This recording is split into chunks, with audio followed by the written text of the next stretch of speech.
Deep in the heart of the Brazilian jungle, we are on a journey into the past.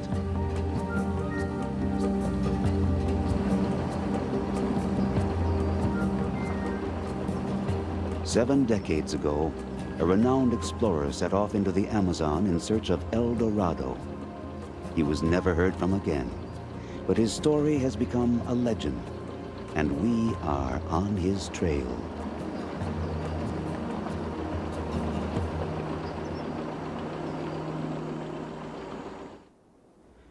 The story of Lieutenant Colonel Percy Fawcett begins in England, in London, around the turn of the century.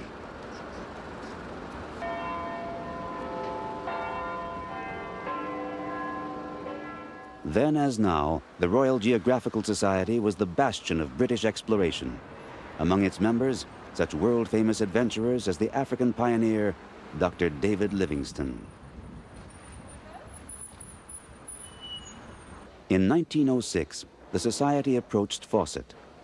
They needed someone to lead an expedition into the South American rainforest to establish a border between Brazil and Bolivia.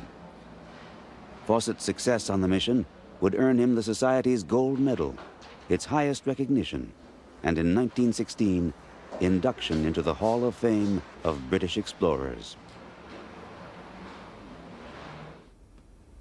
Society Director, Dr. John Hemming.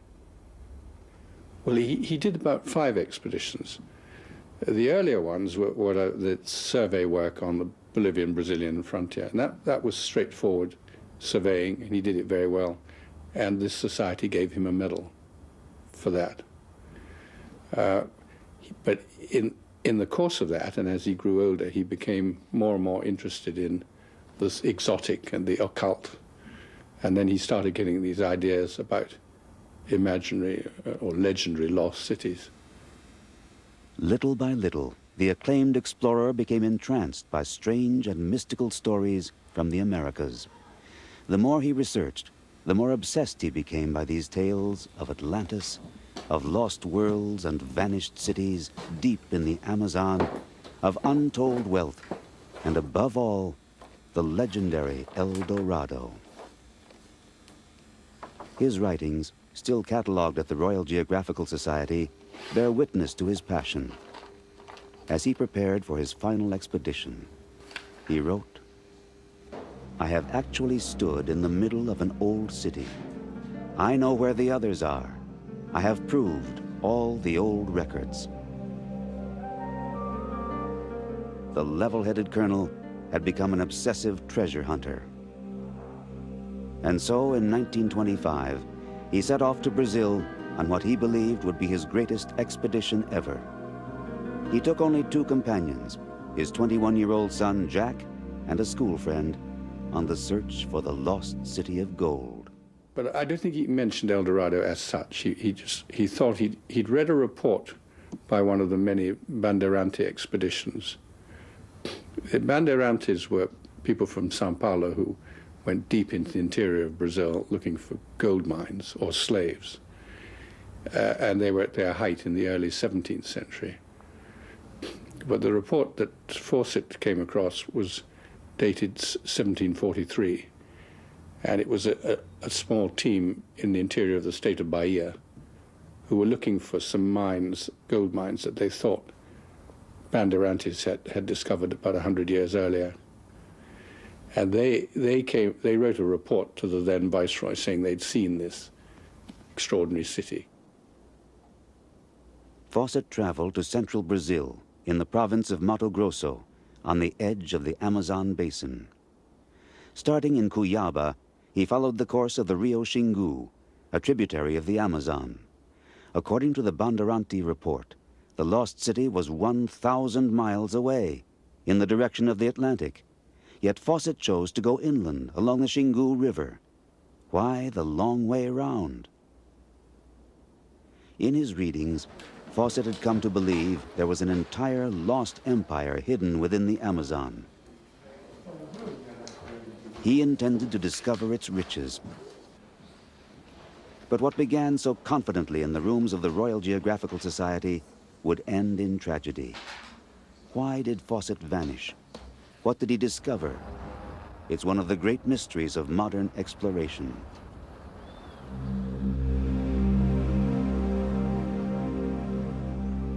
And so we leave England and follow Fawcett's trail to Cuyaba. In Fawcett's day, Cuyaba was the last outpost of civilization on the edge of the wilderness. Even today, you can still see the style it possessed decades ago. Above all, in its magnificent churches.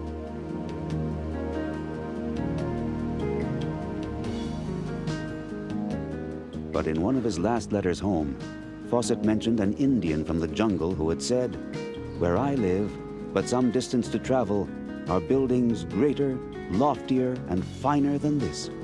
They too have great doors and windows, and in the middle is a tall pillar bearing a large crystal whose light illuminates the interior and dazzles the eyes." For Fawcett, stories like this were proof that El Dorado had to exist, and that the way there was to be found through the region of the Rio Xingu. 7 decades later, we are following Fawcett's trail, following it to the point where he disappeared. But even today, the path to the Xingu River is no leisurely stroll. Any mistake could prove fatal in the wilderness. And so we pack carefully, supplies for 2 weeks, gifts for the Indians, outboard motors, a reserve boat, and of course, our film equipment.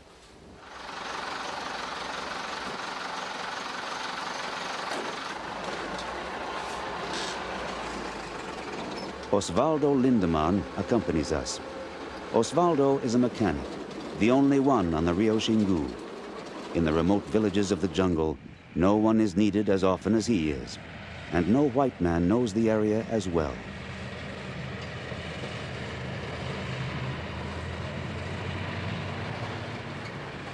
Fawcett traveled light, a handful of supplies, a few horses and mules.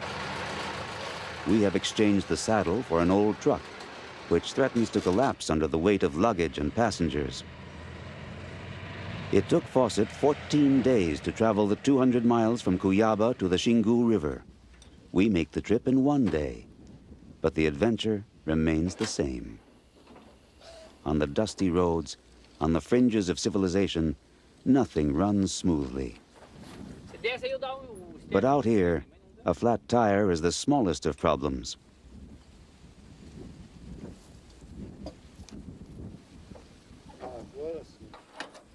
Subtropical temperatures soar above 100 degrees. The heat and humidity are oppressive. The Brazilian plains stretch out before us. We move forward in slow motion, breathing dust.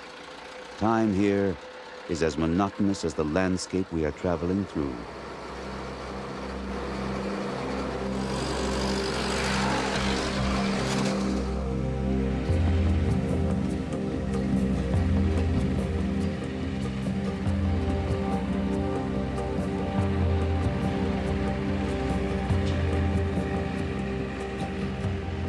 And then suddenly, the land changes.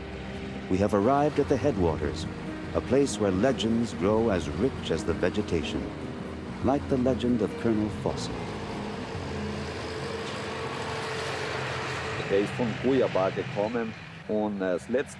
He came from Cuyaba. The last that was heard of him was that he was with the Kalapalo Indians.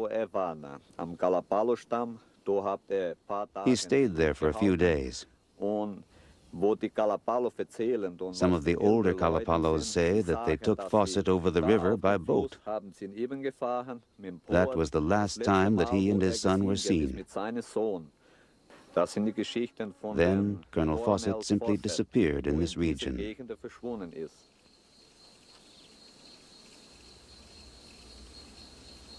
The last known chapter in the life of Percy Fawcett begins here, at the headwaters of the Alto Xingu. To solve the mystery of Colonel Fawcett, we must travel north to the villages of the Kalapalo Indians, a Xingu tribe. For it is in these villages that his trail evaporates. It was here that he was seen for the last time. Search parties that were sent out to look for him in the years following his disappearance all agree on this point. On the banks of the Rio Kuluene, a source river of the Xingu, our truck comes to a stop. For the next stage of our journey, we must take to the water and leave the last traces of civilization behind.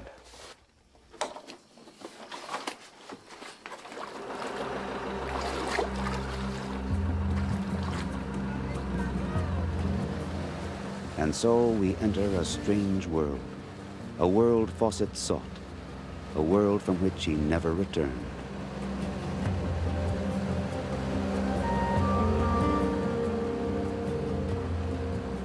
It is a landscape lush and untamed. Behind these green walls, Fawcett believed he would locate ruined cities, temples covered in gold and jewels. This was his dream. What he found was something else entirely.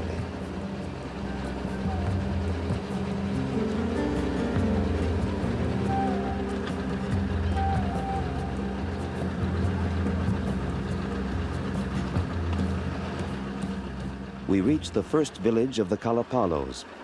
They are as curious about us as we are about them.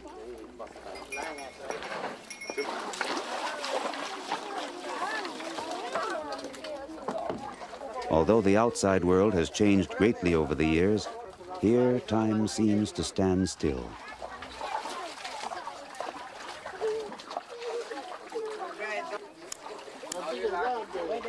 Since 1961, this area has been under government protection. The Indians here live their traditions just as they did in the days Fawcett arrived, just as they have for centuries.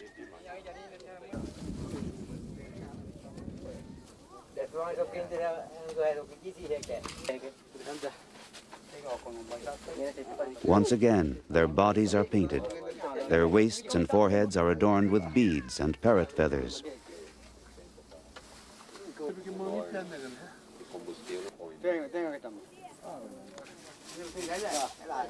On their torsos, the men paint the mythology of their people. These bold slashes are the colors of the Xingu.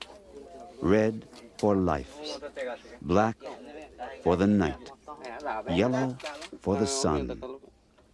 The Kalapalos greet us in impressive style.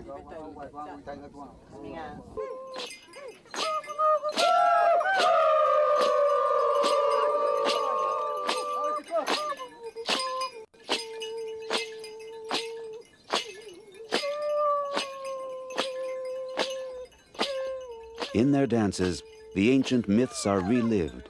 The story of Mavutsini, the creator god, and the people he made.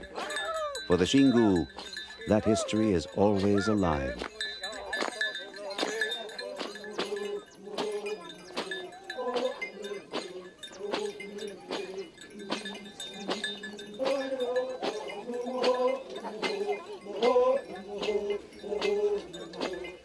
What would Percy Fawcett have made of this spectacle?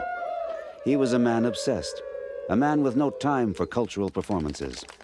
El Dorado lay ahead, and he had to keep on going.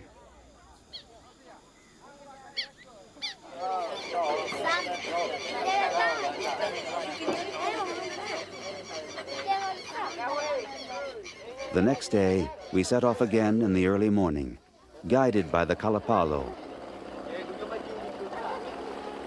We are traveling deeper into the Xingu region, down the river to the next Kalapalo village, where Fawcett was seen for the last time.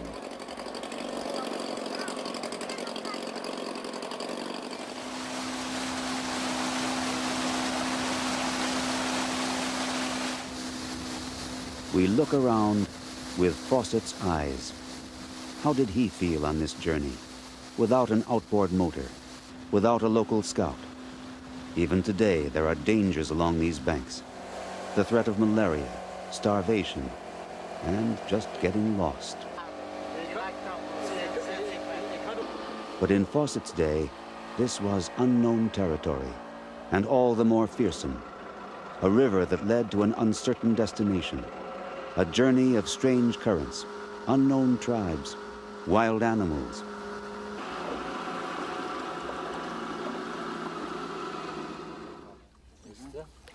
We have been traveling half a day and are still far from the next village. ¿Cuántas horas? Aquí. ¿Cuántas horas? Daqui do Leonardo? Sí. 150, né? 6? 5. 5. Still 5 hours to go. The deeper we penetrate into the region of the Alto Xingu, the clearer it becomes that the lonely voyage of the three Englishmen was a suicide journey.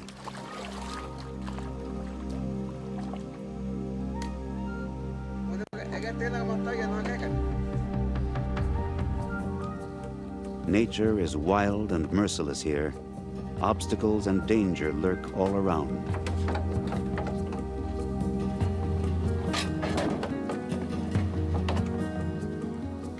What Fawcett must have seen, we can only guess. What he must have felt, we'll never know.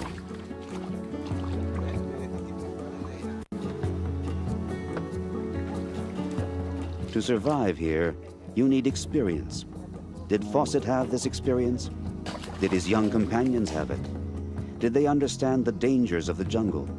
Could they tell poisonous snakes from harmless ones? Could they make the right decisions? Or did they fall into traps from which there was no return?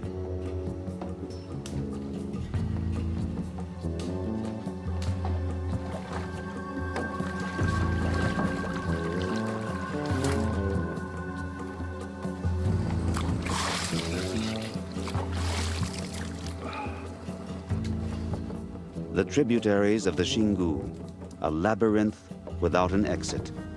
The art of survival is not acquired on 4 or 5 expeditions.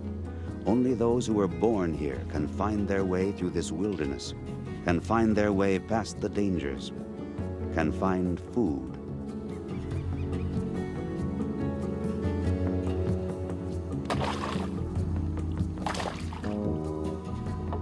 Fawcett was dependent on the aid of the Xingu Indians, just as we are.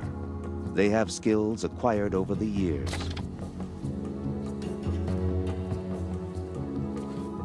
In an unforgiving wilderness, they know the way of the water.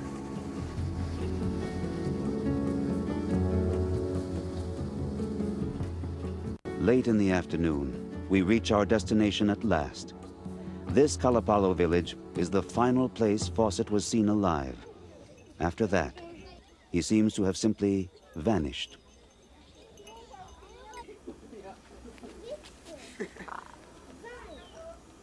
All is quiet in the village.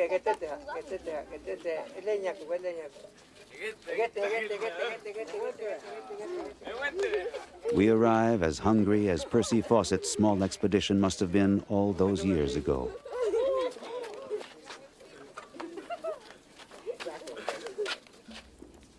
We are welcomed with generosity. The hospitality of the Xingu Indians was renowned even in Fawcett's time. By the end of the 19th century, the Xingus had already aided several scientific expeditions. No doubt Fawcett knew of this reputation. He most likely counted on it. So what went wrong? We'll never know for sure what happened at the Rio Xingu all those years ago. But one thing seems certain. In dealing with a different culture, Fawcett probably made a number of gaffes. Intent on the lost city, obsessed with the gold, he was not interested in the Kalapalo, not prepared for their customs, and tensions inevitably arose. He had the theory that you could travel extremely light.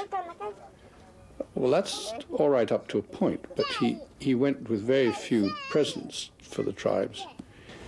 But the Indians do expect a visitor to bring presents. They're very generous hosts, but they expect a guest to be generous as well. So I think Fawcett arriving with nothing and expecting the Indians to feed him would not have been very welcome. What happened? There are many legends. Some say Fawcett left soon after, that he found El Dorado and lived out his life in jungle splendor. The only clues were discovered by later expeditions. A gold ring and a compass found near a Xingu village in 1928. Fawcett's body was never discovered, but there are many who believe his end was violent. When the Brazilians government did another big expedition in there in 1946. The Kalapalo Indians described how they had killed Fawcett.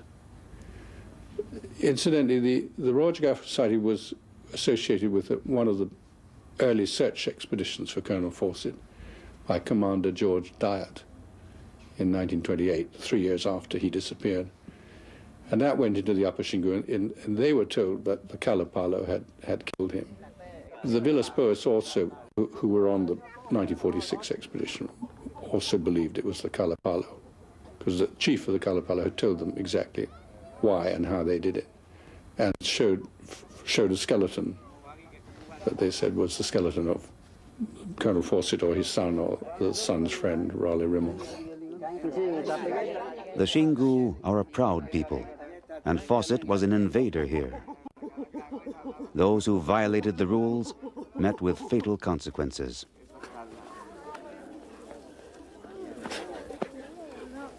Today, the so-called hookah fights are a game, yet there are traces of a harsher past.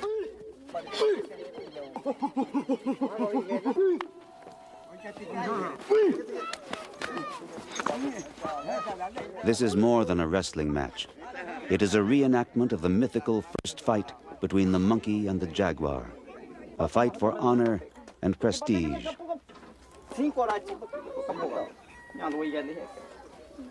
Kalapalo chief Kurikara is no longer interested in Fawcett's story. He would rather speak about his culture, about the body paint, the dances, the meaning of life.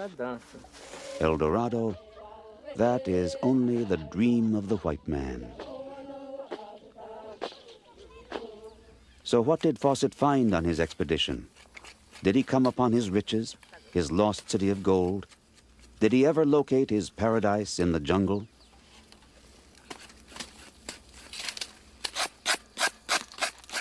A man in search of El Dorado, in the grip of treasure fever, would not know other treasures when he encountered them, would have no use for the quiet charms of the forest villages.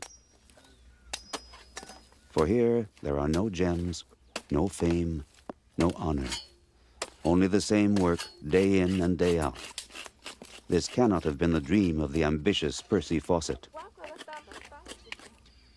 And even if he wished to stay, the Indians wouldn't have wanted him. When gold beckons, their lives are worthless. They know this, and so their lips are sealed. It's as true today as it was then. The Indians don't take the white men to the places where treasures could be. They don't talk about this, for they know that gold spells their doom. In the past, it was eccentric loners who ventured here. Today, there are others, but they still seek the same thing, according to Xingu chief Aritana. The white men don't respect the borders of the Xingu area. They invade us, chop down our trees, and above all, they search for gold. They search for gold, and they poison the rivers. This is our greatest worry.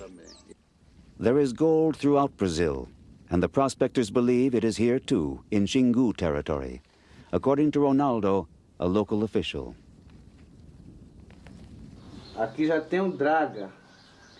Gold hunters have been at work here in this tributary of the Xingu. There was a prospecting ship there for years. They came and poisoned the whole river.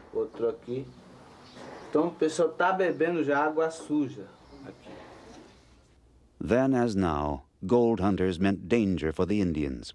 And in an earlier time, these kinds of threats were handled just one way. They were clubbed to death.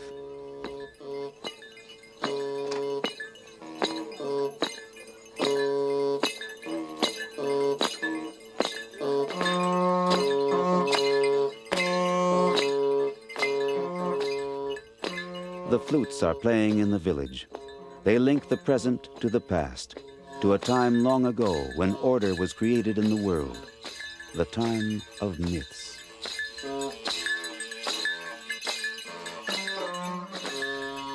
Fawcett was hunting for a myth of his own, El Dorado, yet it seems he had no feeling for what he actually encountered.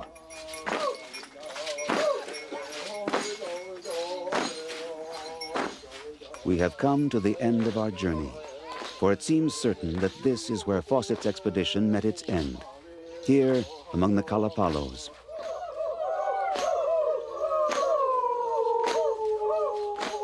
Miscalculations, language barriers, these were the reasons for Fawcett's failure. Obsessed with a dream, he did not see, did not understand the beauty he had found.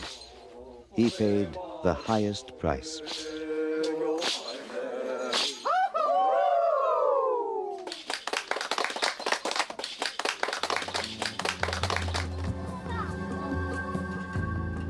On Fawcett's trail, we discovered not El Dorado, but a treasure that outweighs gold and silver.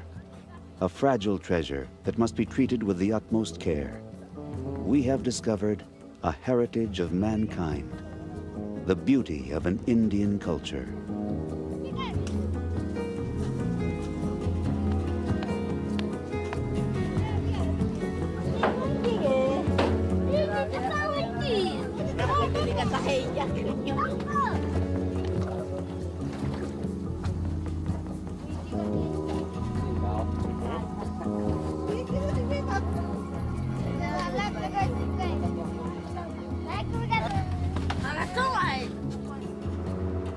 We leave the village, but Fawcett's shadow lingers on. And so too does the myth of El Dorado, waiting for another treasure hunter to succumb, body and soul, to the legend of the City of Gold.